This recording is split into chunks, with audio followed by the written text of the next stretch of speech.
Hey everyone, Benny the Finance Dog here. Welcome to my channel. Today's video we'll be talking about candlestick patterns as well as going over a trade from yesterday. Fortunately, it is a losing trade, but stick around to see the lessons that we learned from that. Let's begin with the education piece. Candlestick patterns are a type of technical analysis that traders use to predict future price movements. They're formed by a combination of different candlesticks, and each pattern has its unique meaning. There are two main types of candlestick patterns: two candle patterns and three candle patterns. Two candle patterns are formed by the combination of two consecutive candlesticks, while three candle patterns are formed by the combination of three consecutive candlesticks. Here are some examples of two candle patterns: a hammer and a shooting star.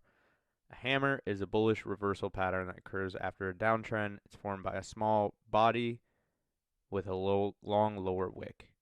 A shooting star is a bearish reversal pattern that occurs after an uptrend. It is formed by a small real body with a long upper wick. Now, here's some examples of some three candle patterns: the morning star and the evening star. A morning star is a bullish reversal pattern that occurs after a downtrend. It's formed by three consecutive candles: a small bearish candle, a long doji, and a large bullish candle. An evening star is a bearish reversal pattern that occurs after an uptrend. It's formed by three consecutive candles as well: a small bullish candle, a long doji, and a large bearish candle.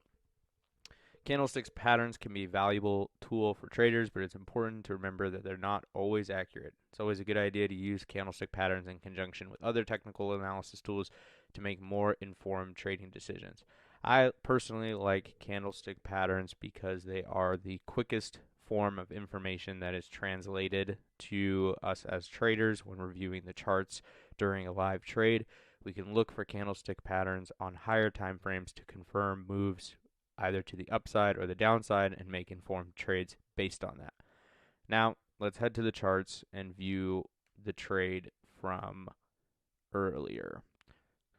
Starting as always with the daily chart, we can see that after Friday's big rejection, we had a kind of midday where we had opened lower and basically bulls tried to push it back up to continue the rally, but sellers were in control on Tuesday, so that as we switch over to the 4-hour and 1-hour chart, we had some established levels heading into today where 185 had still served us.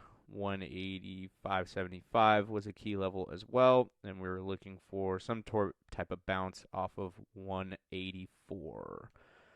When the day started, as we switch over to the 15-minute chart, we can see that we had a pop up above our 185 level, though it did not hold. Usually I don't like taking trades in the first 15 minutes of the day because there's tons of shakeout that happens and the true market direction usually isn't established. And we pretty much saw that as, 645 rolled around. We got a big move to the downside, and I was looking for a bounce off this 184 level, which is why I entered one contract for the 187.50 strike price calls with expiration on June 23rd, right about 7 o'clock at $27 a piece. And we got a small bounce, though these contracts didn't move very much as we headed into the next 15 minutes. I did think that this level was going to hold, but it would not, and so the contracts started to move against me.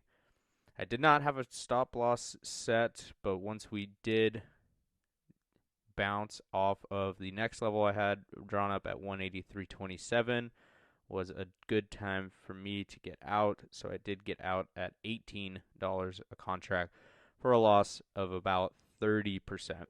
So not my best move at all, as we did obviously take a loss, but looking back, I can see where I went wrong. even though I had made my last video on a strong possibility of a pullback in the market, I was still not convinced that the rally was over, especially with the first 15 minutes of the day looking like we were going to continue to push higher. I played the upside, though I probably should have realized that today's move was mainly going to be a downside move. For this reason, instead of entering calls when I did at 7 a.m., I likely should have entered puts instead. As we bounced off this level, it would have been a nice clean pullback to enter, and we could have rid the rest of this move down all the way until 8:15, where we bottomed out at 182.60. But I didn't. I played calls. I played it wrong, unfortunately, today. It's been a losing streak that I've been on, but you know what? My luck will turn around as I continue to use my knowledge of candlestick patterns and charts to play this more effectively. So with that being said, I hope you learned something today. I'll continue to post these videos even when I lose so that you can see the transparency in my trading, and more importantly, just use these to your advantage in your own trades.